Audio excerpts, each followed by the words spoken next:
So from the mountain we move on to the neighboring building, which they call the VM houses or the VM apartments. I'm not so sure, but you can see from the outside it just looks like a typical a building with glass curtain wall or glass facades, but it's actually made of different loft type. Like, try to imagine Tetris, and then you arrange it in different configurations, and what you see from here is a section of those configurations. So there are 80 different apartment types that are configured differently. So I'm not sure if the ground floor is residential, so we're not gonna go near it, not so that we won't be intrusive or trespassing. But at least from afar you can see that each spaces are personalized already. It's lived in, and no matter how lived in they look, the architecture is very strong because of the way the elements, the constructed elements are arranged. You can see all standard windows, and then you have a small operable one, but it still have that randomness to it, especially when you try to examine the interiors of the apartments. So one thing I was trying to figure out about the common areas is that I think it's the vertical thing that's happening here, and they said it's like bullets that punctured onto the building. So I'm not sure where I can find the rest, but I can find one here and then there, and not sure about in the middle. But you can see that the ground is a bit open, and the pillars are in concrete bare finish, and this is better appreciated maybe from the top if you have a drone shot or an aerial shot. But you can see that it is jagged. This is probably the letter M. From the top you can see this is the stem, and then this is the M, so letter M. Why it is like this? Because of the views. Instead of having a very straight plain wall like that of a building, the architects, they try to they make the views more dynamic, so that this building, I think this came first before this, will be facing this way. This building will be facing this way, and that building those windows will face that way, and same with the other one.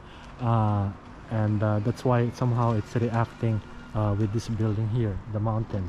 So I'll be very quiet to explore because it's a residential area, and I wouldn't be happy if it's done to me as well. So it's they have a cul-de-sac here, not really a cul-de-sac, but it's the dead end, and you have parking on the side. So the reason why I said that it might be residential, because there are perforated aluminum panels as fence. And then we go to the side to discreetly visit this place. And I forgot the mosaic tiles on the wall. I remember Bjarke explaining it, so who it was.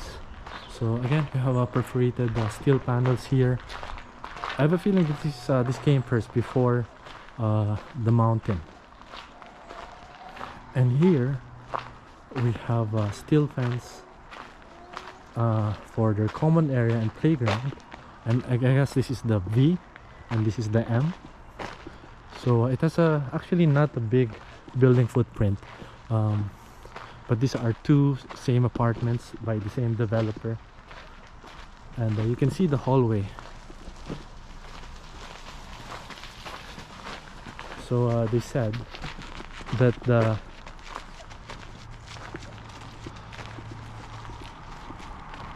that one side is lofty, the other side is more horizontal, providing panoramic views. That's why I think this is the Orestad Commons, or the other side, and that is the view that they want to celebrate.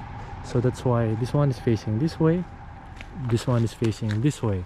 So this is the M and this is the V. And if you notice, that is a hallway and another hallway, because I think this is I think you own the one at the bottom. So that's how they configured it, and you entered through that door, like that lady, and we go there later on, just around it, definitely not inside. So and they say that somehow this is a celebration of the Unité de Habitation of Le Corbusier. That's why you have those pillars, and then underneath is a public space. And yeah, so this is the M, and this is the V. I would say that the V is interesting because it doesn't feel like it's flat. The other one is interesting if you can recognize the Tetris-like facade. So this is probably the common area, and so this is made of frosted glass to conceal the interior space. It's more private, and yet it's still very light inside, I would assume. So you're surrounded. The building is supported by, you know, pillars, concrete and bare. And then so many open spaces. Actually, they're very generous with their open space. And this is where probably the residents enjoy, especially the kids can play at the ground level, and it's like their garden, and then they have another open space here. But what made this building really iconic, it's not the M, I think it's this side, because of this very discomforting and yet very striking forms and features. The balcony, the pointing balcony. And somehow I would agree that probably the views are best celebrated with the triangular balconies, because it's really facing the views.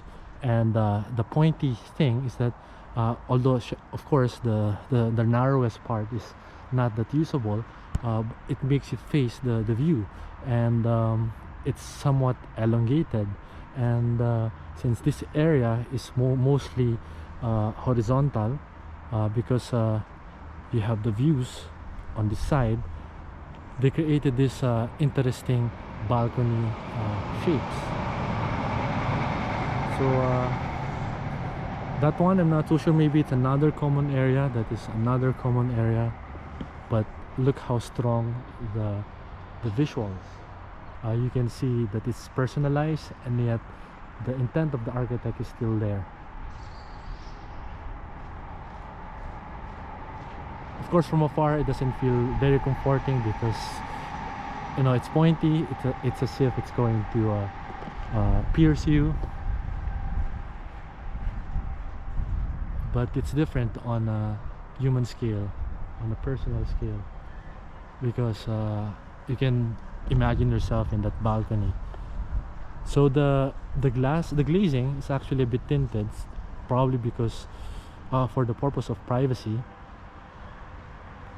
Like I can't stop looking at it because it's just visually striking. So maybe we can go around before we come back here again. So like I said, everything here is already lived in. That's why, you know, you feel safe storing your personal stuff underneath. And you have graffitis and a garden with a barbecue stand. And just notice how thin the profile of the balcony is. Definitely there's a panel facing the bottom, the underside, and then you just have steel mesh as a railing. It's something that you won't imagine in a residential space or residential building to sell, because it feels industrial, and yet here it really works because of the totality of the design. I probably think that the thickness of the flooring is about 100. I think that's a steel support,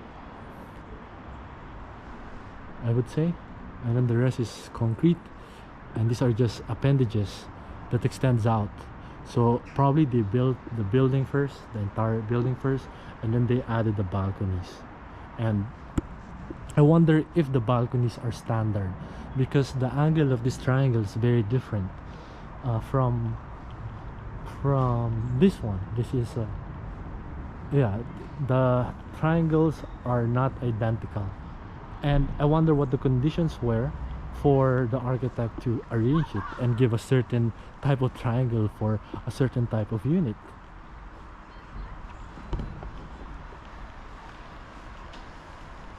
Wow. This is like a Hellraiser. If Hellraiser becomes a building, this is it. And I meant it in a good way. I'm talking about, you know, visually striking architecture. Then you have a playground, and I assume that this was custom made. This is actually pretty light. So for the kids and kids at heart, maybe this is something that you step on. This is just artificial grass. And then I noticed that the other building, they have some sort of a row house underneath. So you have a ramp for the PWD, and then the open space just flows right through. And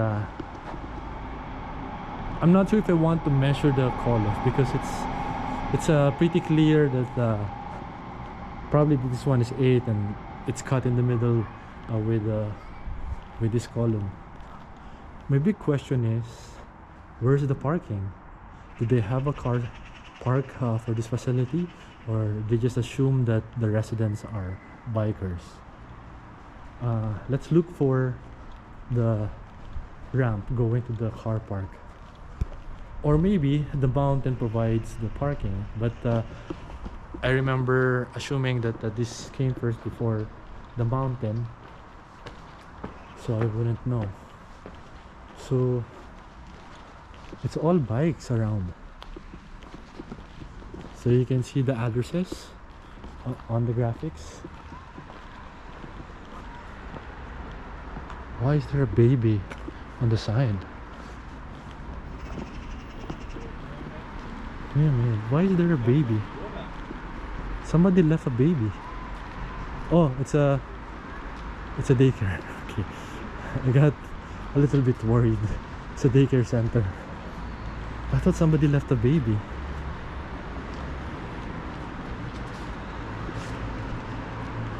Okay, that was weird. So this one is another view.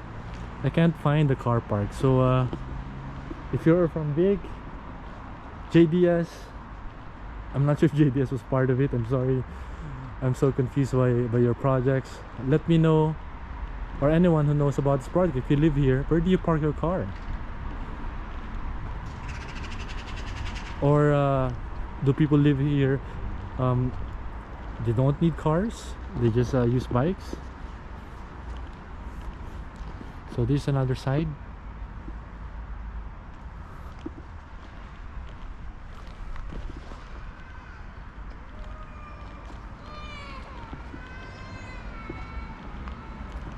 I'm really curious about the baby, because it's alone outside.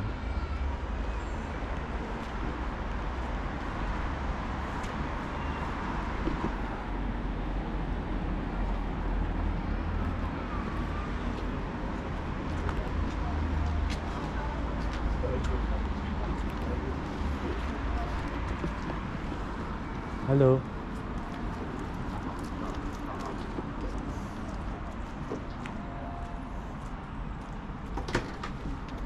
Hello, I'm just a little bit worried because I think I saw a baby. Yeah. Okay, okay. Alright, sorry, thank you.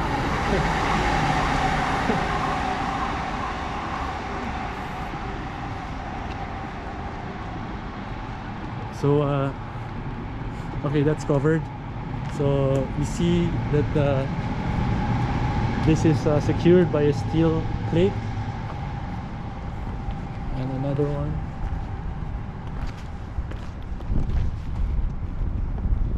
So you have another mural on this side, and playground. Hi, do you live here? Yeah. Okay, where do you park? Do you have cars? I'm just curious because I'm visiting architectural buildings. Yeah, we park in mountain? It's okay. We passed this over. Bjarke? Yeah, The mountain. Yeah, precisely. Alright, okay. Otherwise, we can park in the parking center just beside those buildings. And then you just walk. Yeah, precisely. But normally we just park in the mountain. Yeah. Do you have to pay for parking there? Yeah, a lot of money. Oh wow, okay. It's 12 a month. Do you enjoy living here? Yeah, it's nice. Do you like the balconies? Yeah, it's a bit hard to like put stuff in it. Okay, I can imagine because of the dead end. Precisely. So at the tip, it's really hard to get any stuff out there, but otherwise it's nice and big. And Is it sturdy? It doesn't feel. yeah, Okay. really steady. You can have a lot of people. Okay. Thank you for your time. Yeah, of course. Have a nice day. You too. You too. So sorry, I didn't want to put him in the camera because I don't want to be intrusive, but at least you heard our conversation regarding how it's like to live here. So I guess that's for VM. So there's a wall climbing thing there, and yeah, so I guess it's time for my Instagram shots. So again, thank you for watching, and I hope you enjoy my tour of VM houses by Bjarke and JDS.